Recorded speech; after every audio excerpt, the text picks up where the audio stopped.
Chapter 7. Winston had woken up with his eyes full of tears. Julia rolled sleepily against him, murmuring something that might have been, "What's the matter?" "I dreamt," he began, and stopped short. It was too complex to be put into words. There was the dream itself, and there was a memory connected with it that had swum into his mind in the few seconds after waking. He lay back with his eyes shut, still sodden in the atmosphere of the dream. It was a vast, luminous dream, in which his whole life seemed to stretch out before him like a landscape on a summer evening after rain. It had all occurred inside the glass paperweight, but the surface of the glass was the dome of the sky, and inside the dome everything was flooded with clear, soft light in which one could see into interminable distances. The dream had also been comprehended by, indeed, in some sense it had consisted in a gesture of the arm made by his mother, and made again 30 years later by the Jewish woman he had seen on the news film, trying to shelter the small boy from the bullets before the helicopters blew them both to pieces. "Do you know," he said, "that until this moment I believed I had murdered my mother?" "Why did you murder her?" said Julia, almost asleep. "I didn't murder her, not physically." In the dream he had remembered his last glimpse of his mother, and within a few moments of waking the cluster of small events surrounding it had all come back. It was a memory that he must have deliberately pushed out of his consciousness over many years.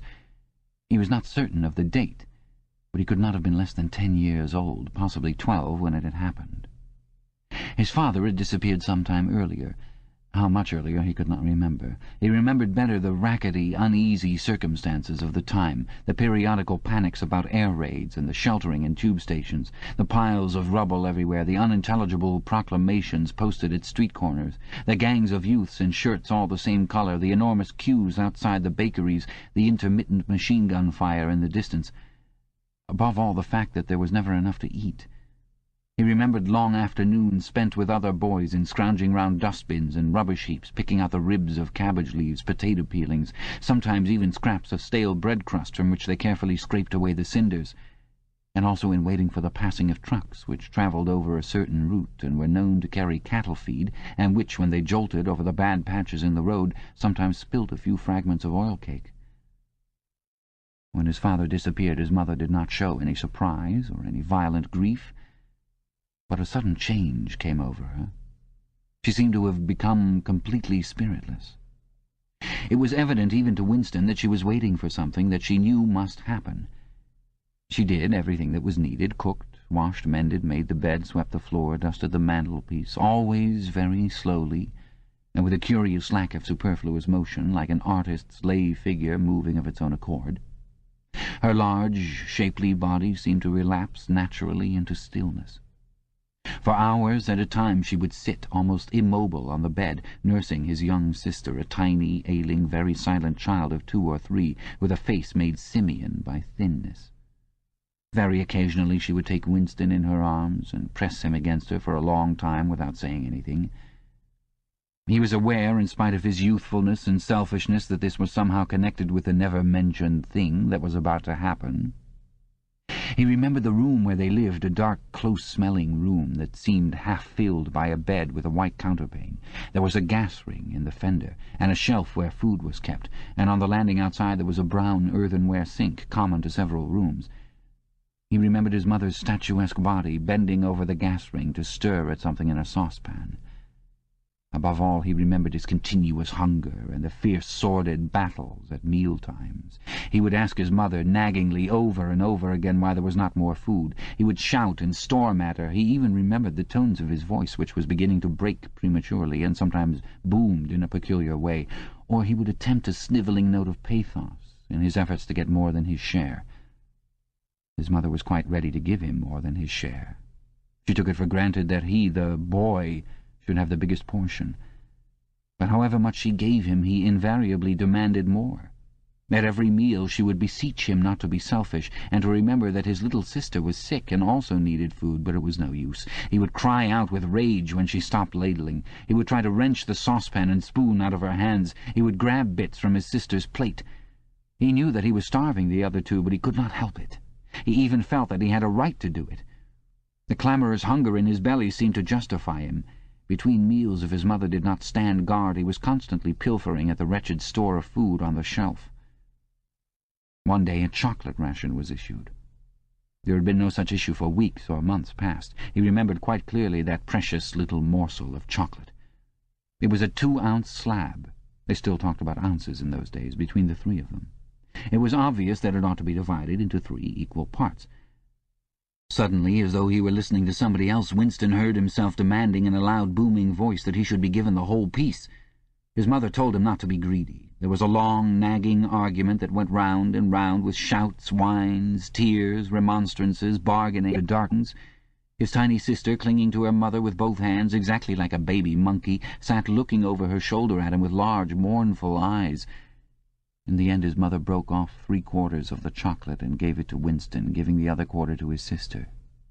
The little girl took hold of it and looked at it dully, perhaps not knowing what it was. Winston stood watching her for a moment. Then, with a sudden, swift spring, he had snatched the piece of chocolate out of his sister's hand and was fleeing for the door. "Winston! Winston!" his mother called after him. "Come back! Give your sister back her chocolate!" He stopped, but he did not come back. His mother's anxious eyes were fixed on his face. Even now she was thinking about the thing. He did not know what it was that was on the point of happening. His sister, conscious of having been robbed of something, had set up a feeble wail. His mother drew her arm round the child and pressed its face against her breast. Something in the gesture told him that his sister was dying. He turned and fled down the stairs with the chocolate growing sticky in his hand. He never saw his mother again. After he had devoured the chocolate, he felt somewhat ashamed of himself and hung about in the streets for several hours until hunger drove him home. When he came back, his mother had disappeared. This was already becoming normal at that time. Nothing was gone from the room except his mother and his sister. They had not taken any clothes, not even his mother's overcoat. To this day he did not know with any certainty that his mother was dead. It was perfectly possible that she had merely been sent to a forced labour camp.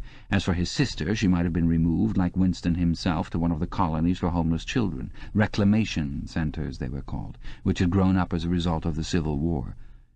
Or she might have been sent to the labour camp along with his mother, or simply left somewhere or other to die. The dream was still vivid in his mind, especially the enveloping, protecting gesture of the arm in which its whole meaning seemed to be contained. His mind went back to another dream of 2 months ago, exactly as his mother had sat on the dingy, white-quilted bed with the child clinging to her, so she had sat in the sunken ship, far underneath him and drowning deeper every minute, but still looking up at him through the darkening water. He told Julia the story of his mother's disappearance. Without opening her eyes, she rolled over and settled herself into a more comfortable position. "I expect you were a beastly little swine in those days," she said indistinctly. "All children are swine." "Yes, but the real point of this story—" From her breathing, it was evident that she was going off to sleep again. He would have liked to continue talking about his mother. He did not suppose, from what he could remember of her, that she had been an unusual woman, still less an intelligent one.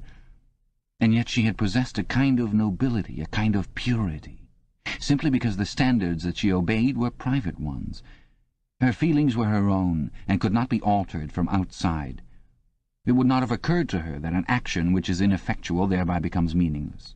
If you loved someone, you loved him, and when you had nothing else to give, you still gave him love. When the last of the chocolate was gone, his mother had clasped the child in her arms. It was no use. It changed nothing. It did not produce more chocolate. It did not avert the child's death, or her own. But it seemed natural to her to do it. The refugee woman in the boat had also covered the little boy with her arm, which was no more use against the bullets than a sheet of paper. The terrible thing that the party had done was to persuade you that mere impulses, mere feelings, were of no account, while at the same time robbing you of all power over the material world. When once you were in the grip of the party, what you felt or did not feel, what you did or refrained from doing, made literally no difference. Whatever happened, you vanished, and neither you nor your actions were ever heard of again. You were lifted clean out of the stream of history. And yet to the people of only 2 generations ago this would not have seemed all-important, because they were not attempting to alter history. They were governed by private loyalties, which they did not question. What mattered were individual relationships, and a completely helpless gesture, an embrace, a tear, a word spoken to a dying man, could have value in itself. The proles, it suddenly occurred to him, had remained in this condition. They were not loyal to a party or a country or an idea. They were loyal to one another. For the first time in his life, he did not despise the proles, or think of them merely as an inert force which would one day spring to life and regenerate the world. The proles had stayed human. They had not become hardened inside. They had held on to the primitive emotions which he himself had to relearn by conscious effort. And in thinking this, he remembered, without apparent relevance, how a few weeks ago he had seen a severed hand lying on the pavement and had kicked it into the gutter as though it had been a cabbage stalk. "Proles are human beings," he said aloud. "We are not human." "Why not?" said Julia, who had woken up again. He thought for a little while. "Has it ever occurred to you," he said, "that the best thing for us to do would be to simply walk out of here before it's too late and never see each other again?" "Yes, dear, it has occurred to me several times. But I'm not going to do it all the same." "We've been lucky," he said, "but it can't last much longer.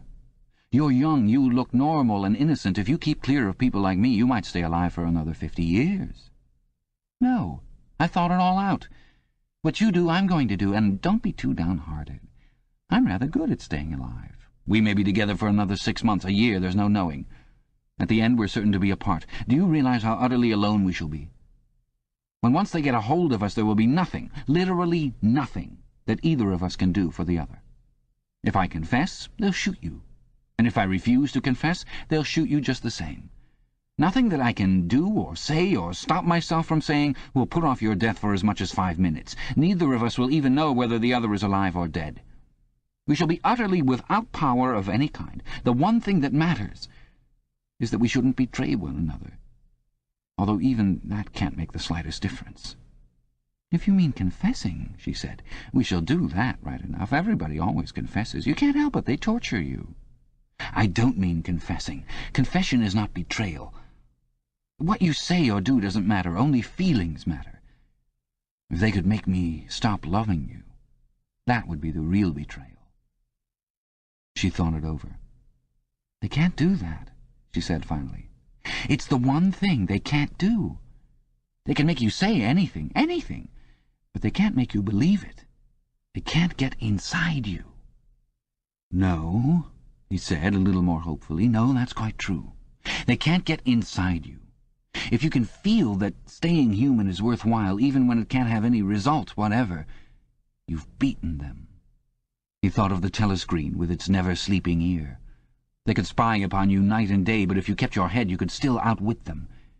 With all their cleverness, they had never mastered the secret of finding out what another human being was thinking. Perhaps that was less true when you were actually in their hands. One did not know what happened inside the Ministry of Love, but it was possible to guess. Tortures, drugs, delicate instruments that registered your nervous reactions, gradual wearing down by sleeplessness and solitude and persistent questioning. Facts, at any rate, could not be kept hidden. They could be tracked down by inquiry. They could be squeezed out of you by torture.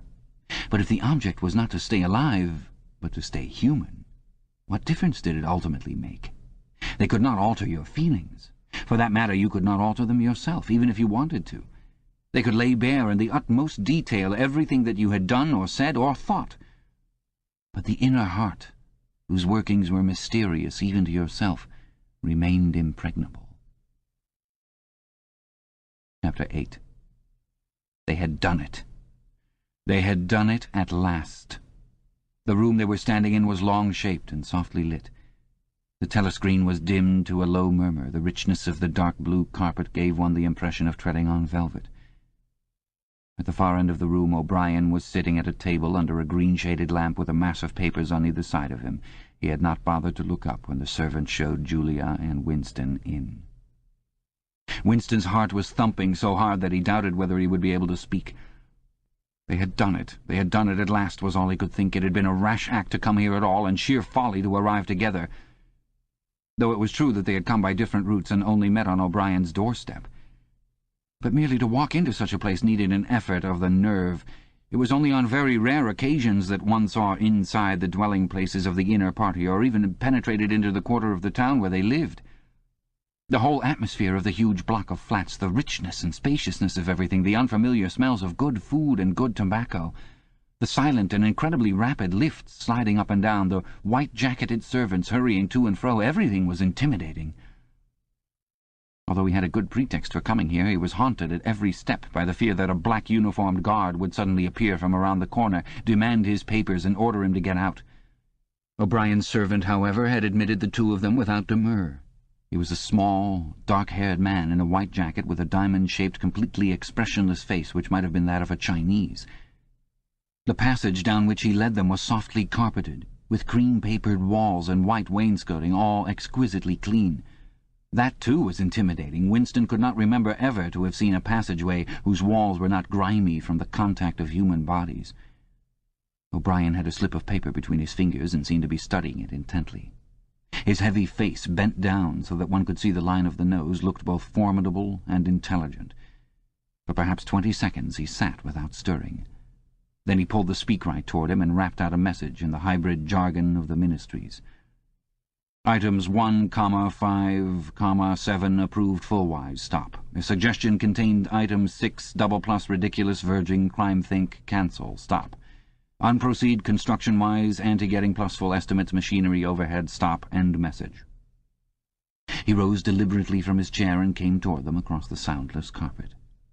A little of the official atmosphere seemed to have fallen away from him with the Newspeak words, but his expression was grimmer than usual, as though he were not pleased at being disturbed. The terror that Winston already felt was suddenly shot through by a streak of ordinary embarrassment. It seemed to him quite possible that he had simply made a stupid mistake. For what evidence had he, in reality, that O'Brien was any kind of political conspirator? Nothing but the flash of the eyes and a single equivocal remark. Beyond that, only his own secret imaginings, founded on a dream. He could not even fall back on the pretense that he had come to borrow the dictionary, because in that case Julia's presence was impossible to explain. As O'Brien passed the telescreen, a thought seemed to strike him. He stopped, turned aside, and pressed a switch on the wall. There was a sharp snap. The voice had stopped. Julia uttered a tiny sound, a sort of squeak of surprise. Even in the midst of his panic, Winston was too much taken aback to be able to hold his tongue. "You can turn it off," he said. "Yes," said O'Brien. "We can turn it off. We have that privilege." He was opposite them now. His solid form towered over the pair of them, and the expression on his face was still indecipherable. He was waiting, somewhat sternly, for Winston to speak. But about what? Even now it was quite conceivable that he was simply a busy man, wondering irritably why he had been interrupted. Nobody spoke. After the stopping of the telescreen, the room seemed deadly silent. The seconds marched past, enormous. With difficulty, Winston continued to keep his eyes fixed on O'Brien's. Then suddenly the grim face broke down into what might have been the beginnings of a smile. With his characteristic gesture, O'Brien resettled his spectacles on his nose. "Shall I say it, or will you?" he said. "I will say it," said Winston promptly. "That thing is really turned off?" "Yes, everything is turned off. We're alone." "We have come here because—" He paused, realizing for the first time the vagueness of his own motives. Since he did not in fact know what kind of help he expected from O'Brien, it was not easy to say why he had come here. He went on, conscious that what he was saying must sound both feeble and pretentious. "We believe that there is some kind of conspiracy, some kind of secret organization working against the party, and that you are involved in it. We want to join it and work for it. We are enemies of the party. We disbelieve in the principles of Ingsoc. We are thought criminals. We are also adulterers. I tell you this because we want to put ourselves at your mercy. If you want us to incriminate ourselves in any other way, we are ready." He stopped and glanced over his shoulder with the feeling that the door had opened. Sure enough, the little yellow-faced servant had come in, without knocking. Winston saw that he was carrying a tray with a decanter and glasses. "Martin is one of us," said O'Brien impassively. "Bring the drinks over here, Martin. Put them on the round table. Have we enough chairs? We may as well sit down and talk in comfort. Bring a chair for yourself, Martin. This is business. You can stop being a servant for the next 10 minutes. The little man sat down, quite at his ease, and yet still with a servant-like air, the air of a valet enjoying a privilege. Winston regarded him out of the corner of his eye. It struck him that the man's whole life was playing a part, and that he felt it to be dangerous to drop his assumed personality even for a moment. O'Brien took the decanter by the neck and filled up the glasses with a dark red liquid. It aroused in Winston dim memories of something seen long ago on a wall or a hoarding, a vast bottle composed of electric lights which seemed to move up and down and pour its contents into a glass. Seen from the top, the stuff looked almost black, but in the decanter it gleamed like a ruby and had a sour-sweet smell. You saw Julia pick up her glass and sniff at it with frank curiosity. "It is called wine," said O'Brien with a faint smile. "You will have read about it in books, no doubt. Not much of it gets to the outer party, I'm afraid." His face grew solemn again, and he raised his glass. "I think it fitting that we should begin by drinking a health. To our leader, to Emmanuel Goldstein." Winston took up his glass with a certain eagerness. Wine was a thing he had read and dreamed about. Like the glass paperweight or Mr. Charrington's half-remembered rhymes, it belonged to the vanished romantic past, the olden time, as he liked to call it in his secret thoughts. For some reason he had always thought of wine as having an intensely sweet taste, like that of blackberry jam, and an immediate intoxicating effect. Actually, when he came to swallow it, the stuff was distinctly disappointing. The truth was that after years of gin drinking he could barely taste it. He set down the empty glass. "Then there is such a person as Goldstein?" he said. "Yes, there is such a person, and he is alive. Where, I do not know." "And the conspiracy, the organization, is it real? It is not simply an invention of the thought police?" "No, it is real. The Brotherhood, we call it. You will never learn much more about the Brotherhood than that it exists and that you belong to it. I will come back to that presently." He looked at his wristwatch. "It is unwise even for members of the inner party to turn off the telescreen for more than half an hour. You ought not to have come here together, and you will have to leave separately. You, comrade," he bowed his head to Julia, "will leave first. We have about 20 minutes at our disposal. You will understand that I must start by asking you certain questions. In general terms, what are you prepared to do?" "Anything that we are capable of," said Winston. O'Brien had turned himself a little in his chair so that he was facing Winston. He almost ignored Julia, seeming to take it for granted that Winston could speak for her. For a moment the lids flitted down over his eyes. He began asking his questions in a low, expressionless voice, as though this were a routine, a sort of catechism, most of whose answers were known to him already. "You are prepared to give your lives?" "Yes." "You are prepared to commit murder?" "Yes." "To commit acts of sabotage which may cause the death of hundreds of innocent people?" "Yes." "To betray your country to foreign powers?" "Yes." "You are prepared to cheat, to forge, to blackmail, to corrupt the minds of children, to distribute habit-forming drugs, to encourage prostitution, to disseminate venereal diseases, to do anything which is likely to cause demoralization and weaken the power of the party?" "Yes." "If, for example, it would somehow serve our interest to throw sulfuric acid in a child's face, are you prepared to do that?" "Yes." "You are prepared to lose your identity and live out the rest of your life as a waiter or a dock worker?" "Yes." "You are prepared to commit suicide if and when we order you to do so?" "Yes." "You are prepared, the two of you, to separate and never see one another again?" "No!" broke in Julia. It appeared to Winston that a long time passed before he answered. For a moment he seemed even to have been deprived of the power of speech. His tongue worked soundlessly, forming the opening syllables first of one word, then of the other, over and over again, until he had said it. He did not know which word he was going to say.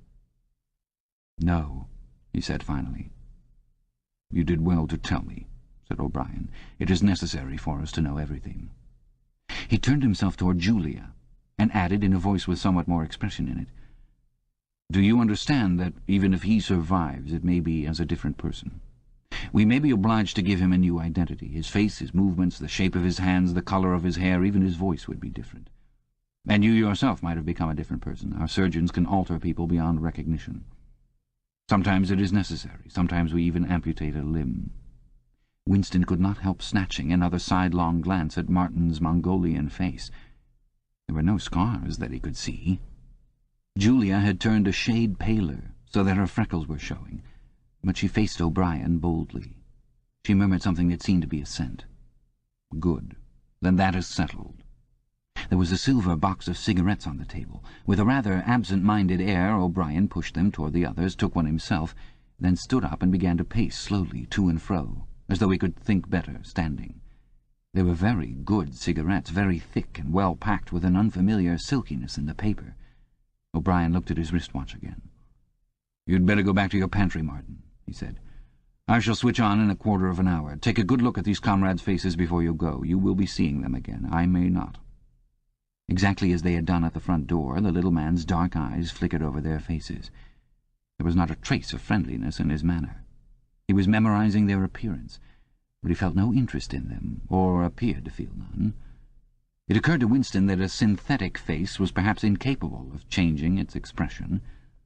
Without speaking or giving any kind of salutation, Martin went out, closing the door silently behind him. O'Brien was strolling up and down, one hand in the pocket of his black overalls, the other holding his cigarette. "You understand," he said, "that you will be fighting in the dark. You will always be in the dark. You will receive orders and you will obey them without knowing why. Later I shall send you a book from which you will learn the true nature of the society we live in and the strategy by which we shall destroy it. When you have read the book you will be full members of the Brotherhood.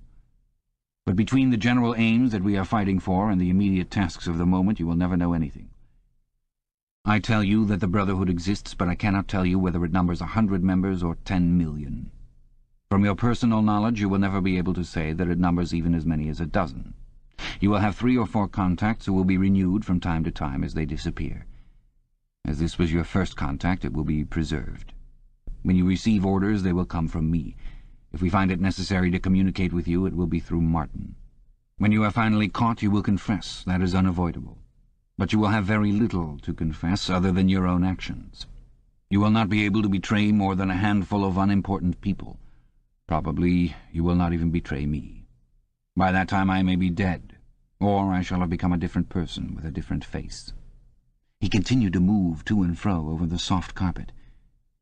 In spite of the bulkiness of his body, there was a remarkable grace in his movements. It came out even in the gesture with which he thrust a hand into his pocket or manipulated a cigarette.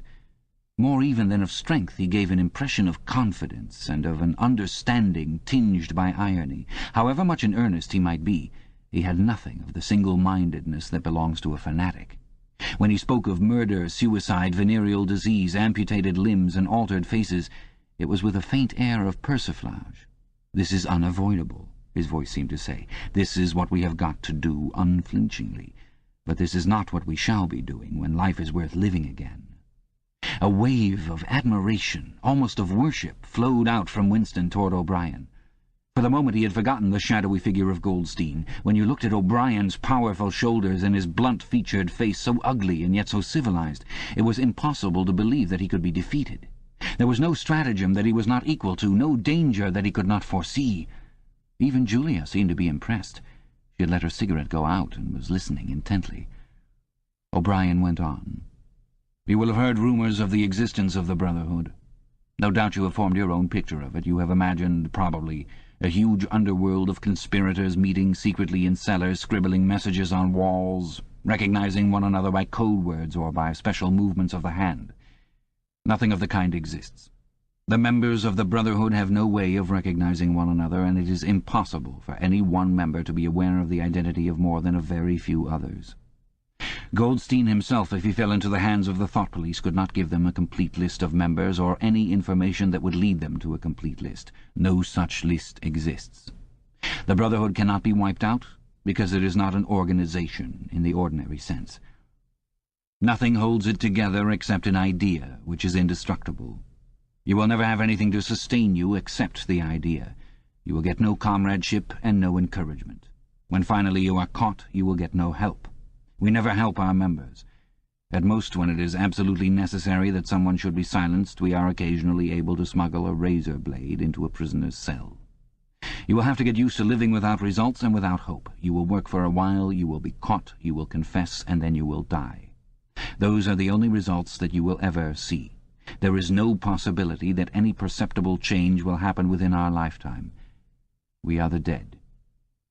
Our only true life is in the future.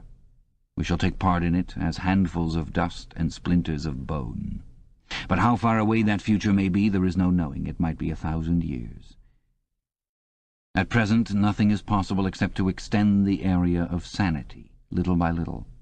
We cannot act collectively. We can only spread our knowledge outwards from individual to individual, generation after generation. In the face of the thought police, There is no other way." He halted and looked for the third time at his wristwatch. "It is almost time for you to leave, comrade," he said to Julia. "Wait, the decanter is still half full." He filled the glasses and raised his own glass by the stem. "What shall it be this time?" he said, still with the same faint suggestion of irony. "To the confusion of the thought police, to the death of Big Brother, to humanity, to the future?" "To the past," said Winston. "Past is more important," agreed O'Brien gravely. They emptied their glasses, and a moment later Julia stood up to go. O'Brien took a small box from the top of a cabinet and handed her a flat white tablet, which he told her to place on her tongue. It was important, he said, not to go out smelling of wine. The lift attendants were very observant. As soon as the door had shut behind her, he appeared to forget her existence. He took another pace or two up and down, then stopped. "There are details to be settled," he said. "I assume you have a hiding place of some kind?" Winston explained about the room over Mr. Charrington's shop. "That will do for the moment. Later we will arrange something else for you. It is important to change one's hiding place frequently. Meanwhile, I shall send you a copy of the book." Even O'Brien, Winston noticed, seemed to pronounce the words as though they were in italics. "Goldstein's book, you understand, as soon as possible. It may be some days before I can get hold of one. There are not many in existence, as you can imagine. The thought police hunts them down and destroys them almost as fast as we can produce them.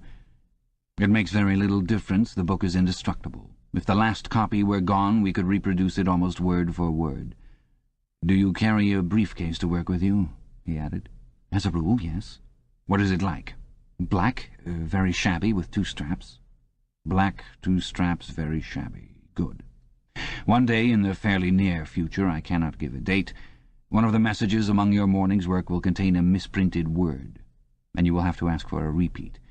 On the following day you will go to work without your briefcase. And sometime during the day, in the street, a man will touch you on the arm and say, 'I think you have dropped your briefcase.' The one he gives you will contain a copy of Goldstein's book. You will return it within 14 days. They were silent for a moment. "There are a couple of minutes before you need go," said O'Brien. "We shall meet again. If we do meet again—" Winston looked up at him. "In the place where there is no darkness," he said hesitantly. O'Brien nodded without appearance of surprise. "In the place where there is no darkness," he said, as though he had recognized the allusion. "And in the meantime, is there anything that you wish to say before you leave? Any message, any question?" Winston thought. There did not seem to be any further question that he wanted to ask. Still less did he feel any impulse to utter high-sounding generalities. Instead of anything directly connected with O'Brien or the Brotherhood, there came into his mind a sort of composite picture of the dark bedroom where his mother had spent her last days, and the little room over Mr. Charrington's shop, and the glass paperweight, and the steel engraving in its rosewood frame. Almost at random, he said, "Did you ever happen to hear an old rhyme that begins, 'Oranges and lemons say the bells of St. Clement's'?" Again O'Brien nodded. With a sort of grave courtesy, he completed the stanza. "Oranges and lemons, say the bells of St. Clement's. You owe me 3 farthings, say the bells of St. Martin's. When will you pay me, say the bells of Old Bailey. When I grow rich, say the bells of Shoreditch." "You knew the last line," said Winston. "Yes, I knew the last line. And now I am afraid it is time for you to go. But wait, you'd better let me give you one of these tablets." As Winston stood up, O'Brien held out a hand. His powerful grip crushed the bones of Winston's palm. At the door Winston looked back, but O'Brien seemed already to be in process of putting him out of mind. He was waiting with his hand on the switch that controlled the telescreen. Beyond him Winston could see the writing table, with its green-shaded lamp and the speakwrite, and the wire baskets deep laden with papers. The incident was closed. Within 30 seconds, it occurred to him, O'Brien would be back at his interrupted and important work on behalf of the party.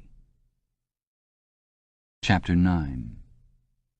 Winston was gelatinous with fatigue. Gelatinous was the right word. It had come into his head spontaneously. His body seemed to have not only the weakness of a jelly, but its translucency. He felt that if he held up his hand, he would be able to see the light through it. All the blood and lymph had been drained out of him by an enormous debauch of work, leaving only a frail structure of nerves, bones, and skin. All sensations seemed to be magnified. His overalls fretted his shoulders, the pavement tickled his feet. Even the opening and closing of a hand was an effort that made his joints creak. He had worked more than 90 hours in 5 days. So had everyone else in the ministry. Now it was all over, and he had literally nothing to do. No party work of any description until tomorrow morning. He could spend 6 hours in the hiding place and another 9 in his own bed. Slowly, in mild afternoon sunshine, he walked up a dingy street in the direction of Mr. Charrington's shop, keeping one eye open for the patrols, but irrationally convinced that this afternoon there was no danger of anyone interfering with him. The heavy briefcase that he was carrying bumped against his knees at each step, sending a tingling sensation up and down the skin of his leg. Inside it was the book, which he had now had in his possession for 6 days and had not yet opened nor even looked at. On the 6th day of Hate Week, after the processions, the speeches, the shouting, the singing, the banners, the posters, the films, the waxworks, the rolling of drums and squealing of trumpets, the tramp of marching feet, the grinding of the caterpillars of tanks, the roar of massed planes, the booming of guns— after 6 days of this, when the great orgasm was quivering to its climax, and the general hatred of Eurasia had boiled up into such delirium that if the crowd could have got their hands on the 2,000 Eurasian war criminals who were to be publicly hanged on the last day of the proceedings, they would unquestionably have torn them to pieces, at just this moment it had been announced that Oceania was not, after all, at war with Eurasia. Oceania was at war with Eastasia. Eurasia was an ally. There was, of course, no admission that any change had taken place. Merely it became known, with extreme suddenness and everywhere at once, that Eastasia and not Eurasia was the enemy. Winston was taking part in a demonstration in one of the central London squares at the moment when it happened. It was night, and the white faces and the scarlet banners were luridly floodlit. The square was packed with several thousand people, including a block of about 1,000 school children in the uniform of the spies. On a scarlet-draped platform, an orator of the inner party, a small, lean man with disproportionately long arms and a large, bald skull over which a few lank locks straggled, was haranguing the crowd. A little Rumpelstiltskin figure, contorted with hatred, he gripped the neck of the microphone with one hand, while the other, enormous at the end of a bony arm, clawed the air menacingly above his head. His voice, made metallic by the amplifiers, boomed forth an endless catalogue of atrocities, massacres, deportations, lootings, rapings, torture of prisoners, bombing of civilians, lying propaganda, unjust aggressions, broken treaties. It was almost impossible to listen to him without being first convinced and then maddened. At every few moments the fury of the crowd boiled over, and the voice of the speaker was drowned by a wild, beast-like roaring that rose uncontrollably from thousands of throats. The most savage yells of all came from the school children. The speech had been proceeding for perhaps 20 minutes when a messenger hurried onto the platform and a scrap of paper was slipped into the speaker's hand. He unrolled it and read it without pausing in his speech. Nothing altered in his voice or manner or in the content of what he was saying, but suddenly the names were different. Without words said, a wave of understanding rippled through the crowd. Oceania was at war with Eastasia. The next moment there was a tremendous commotion. The banners and posters with which the square was decorated were all wrong. Quite half of them had the wrong faces on them. It was sabotage. The agents of Goldstein had been at work. There was a riotous interlude while posters were ripped from the walls, banners torn to shreds and trampled underfoot. The spies performed prodigies of activity in clambering over the rooftops and cutting the streamers that fluttered from the chimneys. But within 2 or 3 minutes it was all over. The orator, still gripping the neck of the microphone, his shoulders hunched forward, his free hand clawing at the air, had gone straight on with his speech. 1 minute more, and the feral roars of rage were again bursting from the crowd. The hate continued exactly as before, except that the target had been changed.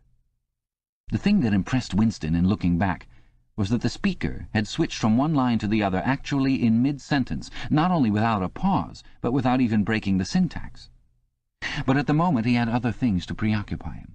It was during the moment of disorder, while the posters were being torn down, that a man whose face he did not see had tapped him on the shoulder and said, "Excuse me, I think you've dropped your briefcase." He took the briefcase abstractedly, without speaking. He knew that it would be days before he had an opportunity to look inside it. The instant that the demonstration was over, he went straight to the Ministry of Truth, though the time was now nearly 23 hours. The entire staff of the ministry had done likewise. The orders already issuing from the telescreens recalling them to their posts were hardly necessary.